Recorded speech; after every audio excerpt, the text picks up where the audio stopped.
જય શ્રી કૃષ્ણ મિત્રો, નમસ્કાર. તો છેલ્લે આપણે ચેપ્ટર નંબર 13 છે, સોરી ચેપ્ટર નંબર 11 છે પૂરું કર્યું, બરાબર.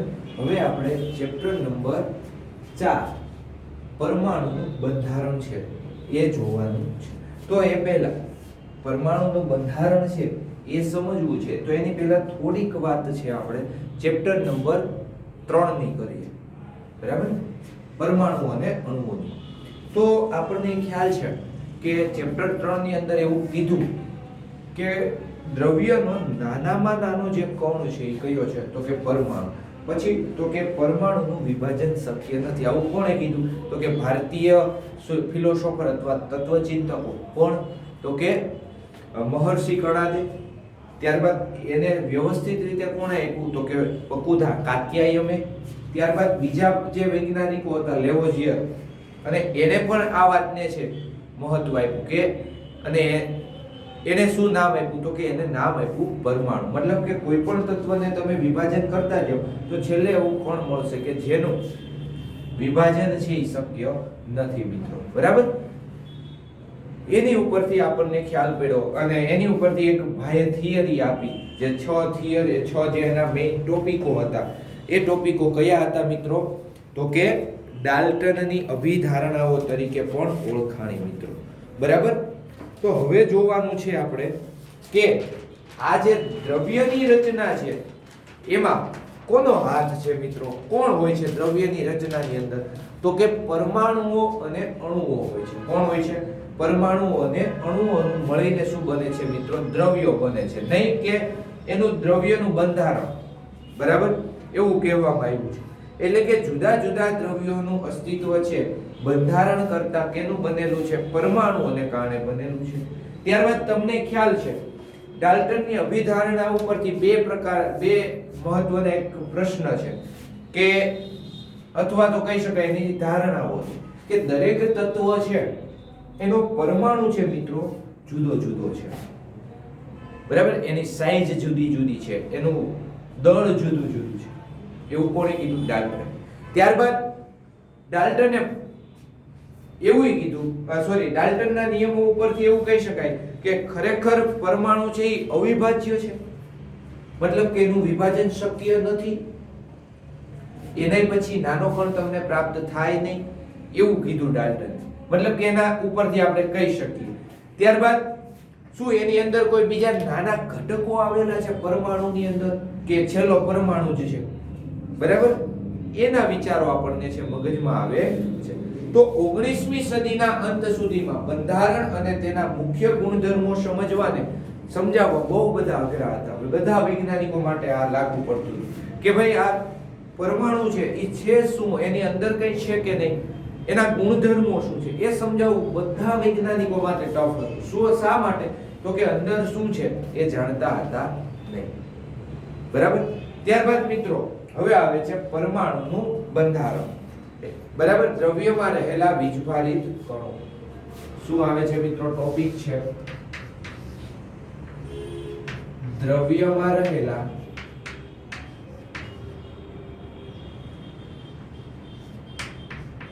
વીજભારિત કણો. તો આ માટે આપણે એક પ્રવૃત્તિ જોવાની છે. વીજભારિત કણો પ્રવૃત્તિ છે 4.1. તો એમાં તમે સૂકા વાળમાં કાસ્કો ફેરવો, બરાબર. જનરલી બધાએ કર્યું જ હશે. સૂકા વાળમાં શું ફેરવવાનો છે મિત્રો? કાસ્કો. અને એ કાસ્કો ફેરવ્યા બાદ તમારે શું કરવાનું છે? તો કે એક કાંસકાને ક્યાં લઈ જવાનો છે? તો કે કાગળના ટુકડાઓ પાસે. વાળ કેવા હોવા જોઈએ? સૂકા. એ ટુકડાને તમે કાગળના ટુકડાઓ પાસે લઈ જશો તો શું થશે મિત્રો? તો કે ત્યાં એક ટુકડાઓને આકર્ષશે. કોણ? દાંતીઓ, બરાબર. અથવા બીજો પ્રયોગ એવું કીધું છે કે કાચના સળિયાને રેશમના કપડા પર ઘસો અને ત્યારબાદ તે સળિયાને હવા ભરેલા ફુગાની નજીક લઈ જાઓ તો એને આકર્ષશે, મતલબ કે ચોંટી જશે. ચોંટશે મતલબ કે એની સાથે ફુગો છે એ ચોંટશે. શું કરવાનું છે? કાચનો રોડ એટલે કે સળિયો લેવાનો, રેશમના કપડા સાથે ઘસવાનો, પોલિએસ્ટરનો કે એનો નહીં. ઘસ્યા બાદ એને ફુગા પાસે લઈ જાઓ તો શું થશે? એને એટ્રેક્ટ કરશે, મતલબ કે આકર્ષશે. તો અત્યાર સુધી વૈજ્ઞાનિકોએ મતલબ કે આ ઘટનાઓ જોઈને વૈજ્ઞાનિકોને થયું આ કેમ આવું થાય છે. અત્યાર સુધી એને બે જ પ્રકારના આવવું જોયું હતું, બે જ વસ્તુ આવી જોઈ હતી. ક્યાં? તો કે સૂર્ય છે એ આપણને આકર્ષે રાખે છે, મતલબ કે આપણે એની તરફ આકર્ષાય છીએ, સોરી પૃથ્વી તરફ, અને પૃથ્વીને બધાય ગ્રહો સૂર્ય તરફ. બરાબર. તો અહીંયા મિત્રો આપણે છે પૃથ્વી તરફ આકર્ષાય છે. અને બીજું બળ તો કે ચુંબક વચ્ચે કે બે ચુંબકો છે એકબીજાને આકર્ષે છે. બરાબર. તો આવું બળ એને બે જ જગ્યાએ જોયું. તો ચુંબકમાં શું હોય મિત્રો? તો કે બે ધ્રુવો હોય. કેટલા ધ્રુવો હોય મિત્રો? બે. S અને N. તો બીજા ચુંબકનો જો S અને N આવશે,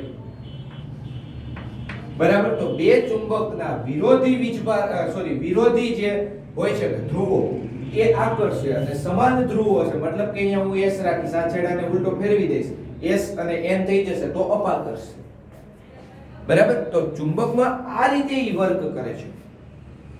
ખબર પડી ગઈ કે ચુંબકો છે એ આકર્ષે અને પૃથ્વી આકર્ષે. તો આ કાસ્કોને ઈ કેમ આકર્ષે છે? તો એની ઉપરથી મિત્રો એવું લાગ્યું કે એની અંદર કઈક રચના છે એ હોવી જોઈએ. કોની અંદર? પરમાણુની અંદર. અને એને લીધે જ મિત્રો શું થાય છે? તો કે આ પદાર્થો છે આકર્ષે છે. જ્યારે તમે કાસ્કાને માથામાં ફેરવો નહોતો ત્યારે તમે એને કાગળના ટુકડા પાસે લઈ જશો તો એ આકર્ષશે નહીં. એવી જ રીતે કાચના સળિયાને રેશમના કપડા સાથે ઘસતા નહીં, એ પહેલા તમે ફુગા પાસે લઈ જશો તો એ આકર્ષશે નહીં. મતલબ ક્યારે એ આકર્ષશે?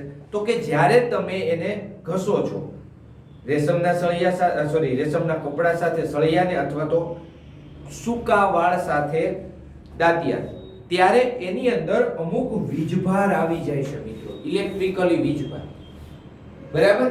એ શું કરે છે? જ્યારે કાગળ પાસે લઈ જાવ છો ત્યારે એનાથી વિરોધી વીજભારની આકર્ષે છે. ખ્યાલ પડ્યો? એનાથી વિરોધી વીજભારને શું કરે છે? એ આકર્ષે છે. તો એના ઉપરથી વૈજ્ઞાનિકોને થયું મિત્રો કે અહીંયા આવું કેમ થયું કે દાંતીઓને કાગળના ટુકડાને કેમ આકર્ષા? તો એના ઉપરથી એને એવું લાગ્યું કે પરમાણુ છે એ વિભાજ્ય છે. કેવો છે મિત્રો? વિભાજ્ય છે. કેવો છે? તો કે વિભાજ્ય છે. કેમ? તો કે આ વીજભાર આવ્યો ક્યાંથી? બરાબર ને? એટલે એના ઉપરથી એને તારણ કાઢ્યું. પરમાણુ છે એ કેવો છે? વિભાજ્ય છે.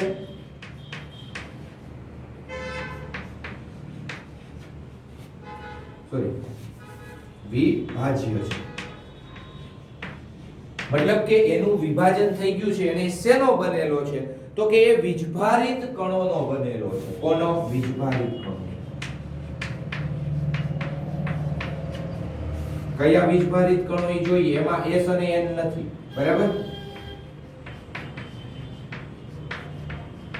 તો શું છે? હવે જુઓ, બરાબર ધ્યાન રાખજો. અહીંયા સુધી કમ્પ્લીટ થઈ ગયું. ત્યારબાદ મિત્રો જોવાનું છે, તમને એમ થતું હોય કે સાહેબ વારે ઘડીએ કેમ આમ જાય છે અને પાછા આવે છે? એનું કારણ છે વિડિયો સ્ટોપ નથી થયો ને, એ જોઉં છું. કારણ કે વચ્ચે વિડિયો સ્ટોપ થઈ જાય છે, તો એને લીધે મારે પછી હું લેક્ચર ઉતારતો અને સ્ટોપ થઈ ગયો તો મારે ખોટી ભાગવત કરવાની થાય એટલા માટે. બરાબર. તો જોઈએ મિત્રો, તો કે વીજભારિત કણોની હાજરીના રહસ્યને સ્પષ્ટકરણ કોના દ્વારા? તો કે અનેક વૈજ્ઞાનિકો દ્વારા. મતલબ કે વીજભારિત કણોનો બનેલો છે એવું સમજાવવા ઘણા બધા વૈજ્ઞાનિકોનો ફાળો છે. એક વૈજ્ઞાનિકોનો ફાળો છે નહીં મિત્રો. બરાબર. તો 1900 સુધી માં 19મી સદી સુધી લગભગ 1895 માં જ ખબર પડી ગઈ હતી શું? કે પરમાણુ છે એ વિભાજ્ય છે, અવિભાજ્ય નથી.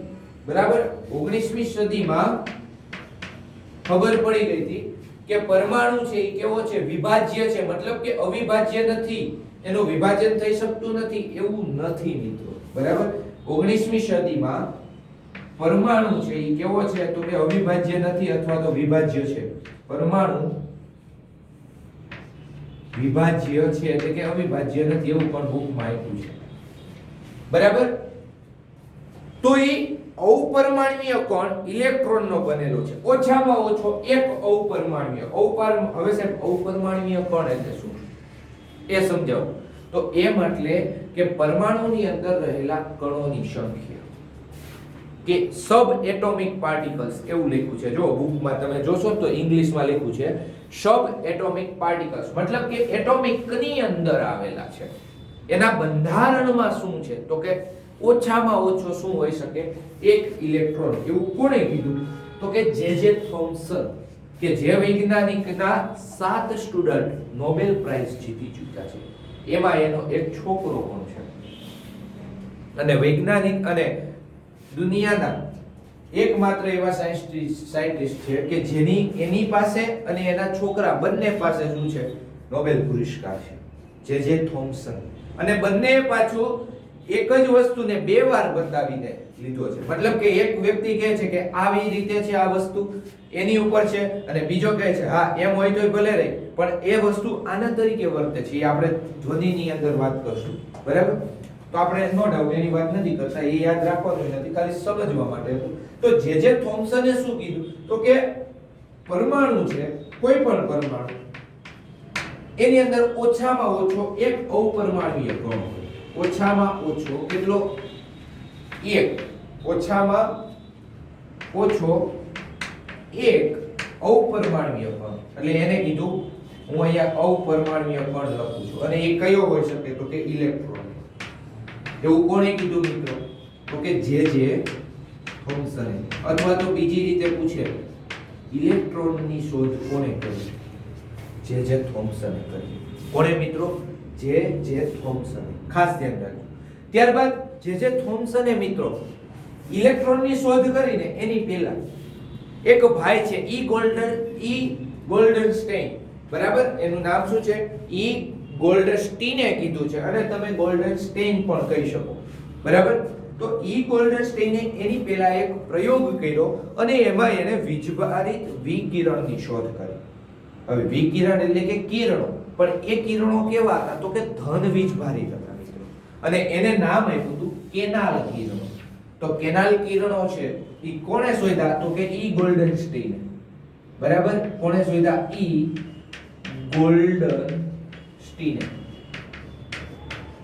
ગોલ્ડનસ્ટીન, બરાબર? શું છે? ગોલ્ડનસ્ટીને એ અવપરમાણુય એક વિકિરણ શોધ્યું. કોની પહેલા તો કે જસ્ટ જે થોમ્સને ઇલેક્ટ્રોન ની આપી ઓળખાણ, ઈ પહેલાની વાત છે. એણે એક વિકિરણ શોધ્યા, મતલબ કે એક પ્રકારના એને કિરણો શોધ્યા. તો કિરણો શોધ્યા મિત્રો, એ શું છે કિરણો? કેવા છે તો કે એ કિરણો ધન વીજભારિત છે. કેવા છે કિરણો? ધન વીજભારિત. ત્યારબાદ એનું નામ આપ્યું કેનાલ કિરણો. એટલે પૂછી શકે કેનાલ કિરણોની શોધ કોણે કરી? કેનાલ એટલે આપણે જે રસ્તામાં આવતી હોય પાણીવાળી, એ નહીં કે ગટરની કેનાલ ને એની વાત નથી, બરાબર? ખ્યાલ પડી ગયો? તો કેનાલ કિરણોની શોધ કોણે કરી તો કે ગોલ્ડનસ્ટીને. એનો વીજભાર કેવો હતો તો કે મિત્રો ધન. ત્યારબાદ તો કે એક્સરે પણ એક પ્રકાર, જો તમને આમાં નહીં ખબર પડે પણ એક્સરે પણ વિકિરણ જ છે. એની શોધ છે રોન્જન નામના વૈજ્ઞાનિકે કરી હતી. એટલે કે રોન્જન વિકિરણો પણ એને કહેવામાં આવે છે, એક્સરે, જે આપણે સામાન્ય રીતે કહીએ છીએ. એવી જ રીતે આ વીજભારિત કણો જૂના પાઠ્યપુસ્તકમાં મિત્રો છે એ આનો આખો પ્રયોગ આવતો, પણ મતલબ કે સમજવામાં ભણવામાં, પણ અહીંયા એ તમારે ભણવાનું નથી, તો આપણે કઈ વિશેષ ચર્ચા કરવાની નથી. તો આ જેવા ધન વીજભારિત થયા ને વિકિરણો, એટલે બધા વૈજ્ઞાનિકોને જાગ્યું, અને એનું ધ્યાન એક બીજે તરફ ગયું. શું તો કે એ ધ્યાન શું હતું તો કે જેવી રીતે આ ધન વીજભારિત કણો થયા, તો બીજા એટોમિક કિરણો પણ અંદર હોય, મતલબ કે બીજા એટમ્સ પણ હશે અંદર, સબ એટોમિક પાર્ટિકલ, જેવા કે ઇલેક્ટ્રોન, બરાબર? એટલે કે અવપરમાણુય કણો બીજા અવપરમાણુય કણોની તરફ એને દોરી ગયા. કોણ? આ ધન વીજભારિત કણો.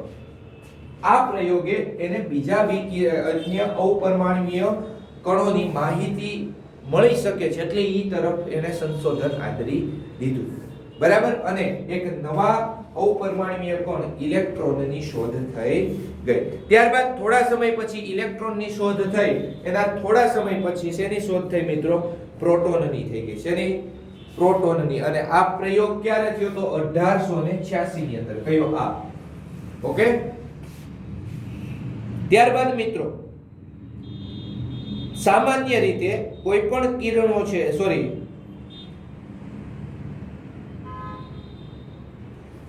અપરમાણવીય કણની શોધ થઈ અને આ અપરમાણવીય કણોના વીજભાર છે પરસ્પર કેવા હતા?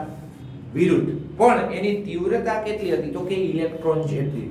બરાબર, ઇલેક્ટ્રોન જેટલી તીવ્રતા, પણ એની અસર કેવી હતી? તો કે વિરુદ્ધ. પહેલા ઇલેક્ટ્રોનની શોધ થઈ, પછી પ્રોટોનની થઈ હો, કારણ કે આ ધન વીજભારી પછી શું છે ઈ એને જોયું. ઇલેક્ટ્રોનની આ જે નવા મળ્યા ને ધન વીજભારી, તે ઇલેક્ટ્રોનની તીવ્રતા જેટલી પણ કેવી હતી મિત્રો? વિરુદ્ધ. તો ઇલેક્ટ્રોનને આપણે ઋણ કીધું તો એને કેવો થશે? ધન. મતલબ કે એને સંકેતમાં ઇલેક્ટ્રોનને, હું જો અહીંયા ઇલેક્ટ્રોન લખું મતલબ ઇલે શોર્ટમાં, બરાબર. ઇલેક્ટ્રોનને કઈ રીતે દર્શાવાય? તો કે E- જ્યાં માઈનસ છે વીજભાર છે. વીજભાર શું છે? તો જેવી રીતે મિત્રો કોઈ પણ વસ્તુને દળ છે તો દ્રળ અથવા તો દ્રવ્યમાન છે ને, એવી જ રીતે કોઈ પણ પરમાણુ છે એની અંદર રહેલા કણોને શું છે મિત્રો? વીજભાર છે. એક નવું છે, બરાબર. તો ઇલેક્ટ્રોન અને બીજો છે પ્રોટોન. તો પ્રોટોનને આપણે શેના વડે દર્શાવીશું? Plus P plus, small p અને પ્લસ વડે દર્શાવવામાં આવે છે. બરાબર, અહીંયા સુધી કમ્પ્લીટ ખબર પડી. ત્યારબાદ મિત્રો બંનેની જે તીવ્રતા છે એ સમાન છે, પણ કેવી છે? વિરોધી છે. બરાબર, કેવી છે મિત્રો? સમાન છે અને વિરોધી છે. એટલે એ શું કરે છે? તો કે બંને એકબીજાની અસરને નાબૂદ કરે છે. બરાબર. દાખલા તરીકે એક હું ઇલેક્ટ્રોન અને એક પ્રોટોન લઉં તો ટોટલ મારી પાસે વીજભાર કેટલો થયો? 0. દાખલા તરીકે હું ઇલેક્ટ્રોનનો વીજભાર છે એ -1 કહું, કારણ કે માઈનસ લીધું છે. બંનેના સરખા છે પણ વિરુદ્ધ નિશાની છે, તો પ્રોટોનનો કેટલો થશે? +1. જો વિરુદ્ધ છે અને બંને સમાન છે તો ટોટલ વીજભારિત એટલે સંતુલિત થાય છે. કેટલું થાય? આનો સરવાળો બેયનો કરો, ટોટલ કેટલું થાય? 0. ખબર પડી ગઈ અહીંયા કે નહીં? તો ચોખ્ખો વીજભાર છે એ કેટલો થાય મિત્રો? 0 થાય. કોઈ પણ એક હાઇડ્રોજન લઉં તો એની અંદર એક પ્રોટોન ને એક ઇલેક્ટ્રોન હોય તો એનો નેટ વિદ્યુતભાર પણ કેટલો થશે? 0 થશે. જેવી રીતે આપણે જોતા હતા સંતુલિત બળો અને અસંતુલિત બળોની વાત કરી હતી, બરાબર ને? એવી જ રીતે અહીંયા પ્લસ અને -1 જોવાના છે. ત્યારબાદ મિત્રો તો કે પ્રોટોન છે ને એનું દળ છે એ કેટલું છે ઇલેક્ટ્રોન કરતા? તો કે 2000 ગણું વધારે છે. કેટલું છે મિત્રો? 2000 ગણું વધારે છે. બરાબર, એટલે કે પ્રોટોનનું દળ છે મિત્રો કેટલું છે? તો કે 2000 ગણું. કોના કરતા? ઇલેક્ટ્રોન કરતા. ઇલેક્ટ્રોનનું દળ છે એ અવગણ્ય છે, મતલબ હાવ ઓછામાં ઓછું. કઈ રીતે હમણાં કહીશું. તો કે પ્રોટોનનું દળ દાખલા તરીકે જેટલું હોય એના કરતા ઇલેક્ટ્રોનનું દળ કેટલું છે? તો કે એક પ્રોટોનના દળને, એક પ્રોટોનનું દળ કેટલું લેવામાં આવે છે? તો કે જેટલું ગ્રામ હોય એટલા ગ્રામ. આપણે એનાથી મતલબ નથી, બરાબર, પણ લેવામાં કેટલું આવે છે? 1 એકમ. કેટલું કહેવાય? 1 એકમ છે. દાખલા તરીકે એક પ્રોટોનનું દળ તો કે ગ્રામમાં કે એમાં કિલોગ્રામમાં નથી જોતું, તો શેની અંદર જોઈએ છે? તો મિત્રો આપણે જોઈએ છે એકમ. મતલબ કે એક પ્રોટોન છે તો આનું દળ કેટલું છે? 1 એકમ. બીજું કઈ માથાકૂટ નથી કરવાની અત્યારે, બરાબર. ત્યારબાદ ઇલેક્ટ્રોનનું દળ છે અને આને વીજભાર છે એ કઈ રીતે દર્શાવવામાં આવે છે મિત્રો? +1 લેવાય છે, જે અહીંયા લખ્યું છે, બરાબર. +1 વીજભાર છે. જ્યારે ઇલેક્ટ્રોનનું દળ છે એ અવગણ્ય છે. કેવું છે? અવગણ્ય. મતલબ એ કે ધ્યાનમાં લેવાતું નથી, અવગણી દેવાનું છે. અને અહીંયા કેટલો એનો વીજભાર લઈએ છીએ? -1. કઈ રીતે? દાખલા તરીકે તમારી પાસે થેલી છે તો એની અંદર તમે એ થેલીમાં 1 કિલો બટેટા લીધા છે, બરાબર, અને માથે કઈ 5 ગ્રામ કે 10 ગ્રામનું કંઈક વજનવાળી વસ્તુ લીધી છે. ફક્ત 5 અને 10 ગ્રામ જ એનું વજન હોય તો તમારી થેલીની અંદર મિત્રો કેટલો વજન તમે ગણશો? 1 કિલોગ્રામ ને 10 ગ્રામ એમ નહીં ગણો. 1 કિલો બટેટા છે, બીજો વજન નથી ગણવાના. કેમ? તો કે કિલો બટેટાની સરખામણીમાં ઓલાનું વજન કેવો છે? બહુ જ ઓછો છે. તો અહીંયા પ્રોટોનની સરખામણીમાં ઇલેક્ટ્રોનનું દળ છે કેવું છે? ખૂબ જ ઓછું છે, એટલે એને અવગણી દેવામાં આવે છે મિત્રો. ઓકે. તો પરમાણુ છે પ્રોટોન અને ઇલેક્ટ્રોનનો બનેલો છે અને જે શું કરે છે તો કે પરસ્પરના વીજભારને સમતોલિત કરે છે. પરમાણુ શેનો બનેલો છે? પ્રોટોન અને ઇલેક્ટ્રોનનો. શેનો બનેલો છે? પ્રોટોન અને ઇલેક્ટ્રોનનો. અને એની સંખ્યા એકબીજાને શું કરે છે? એના જે સંખ્યા એટલે કે એનો વીજભાર છે એકબીજાને શું કરે છે? સમતોલિત, મતલબ કે શૂન્ય કરે છે.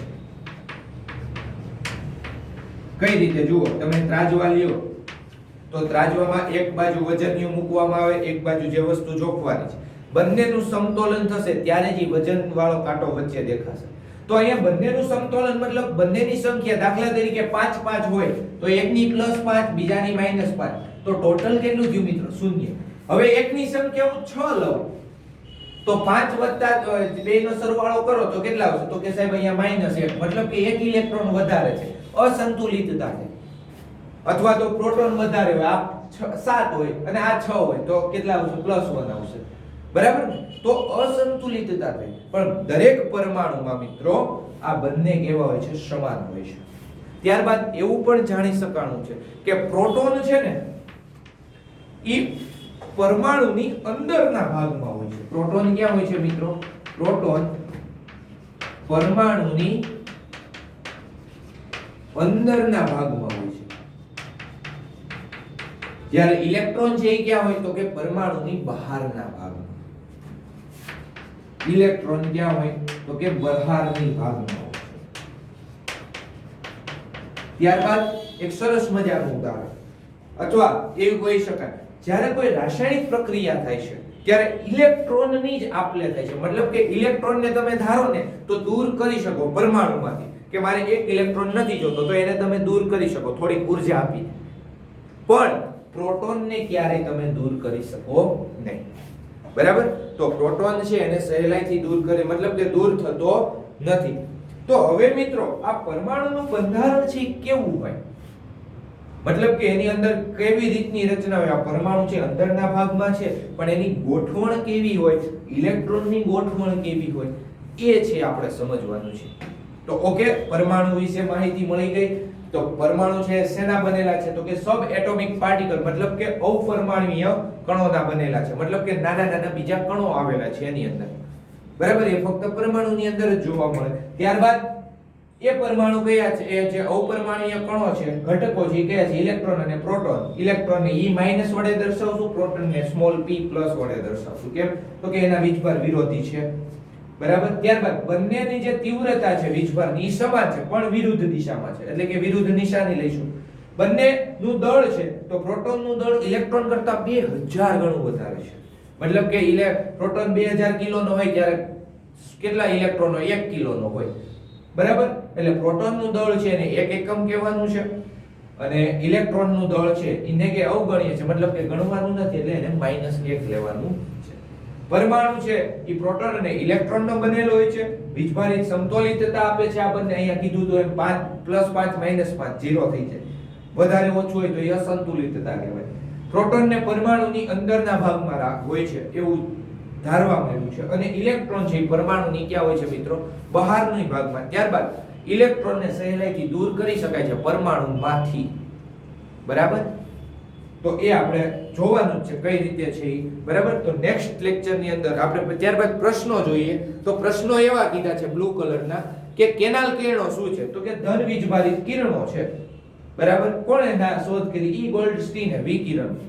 બરાબર? મતલબ કે ઈ ગોલ્ડસ્ટીને 1886 ની અંદર શોધ કરી હતી. ત્યારબાદ જો કોઈ પરમાણુમાં એક પ્રોટોન અને એક ઇલેક્ટ્રોન હોય તો તેનો વીજભાર ધરાવતો હશે કે નહીં ધરાવતો? તો કે નહીં ધરાવતો હોય વીજભાર. કેમ? તો કે બંનેમાં એક ઇલેક્ટ્રોન છે એટલે +1 અને બીજું છે -1, મતલબ એક ઇલેક્ટ્રોન ને એક પ્રોટોન છે.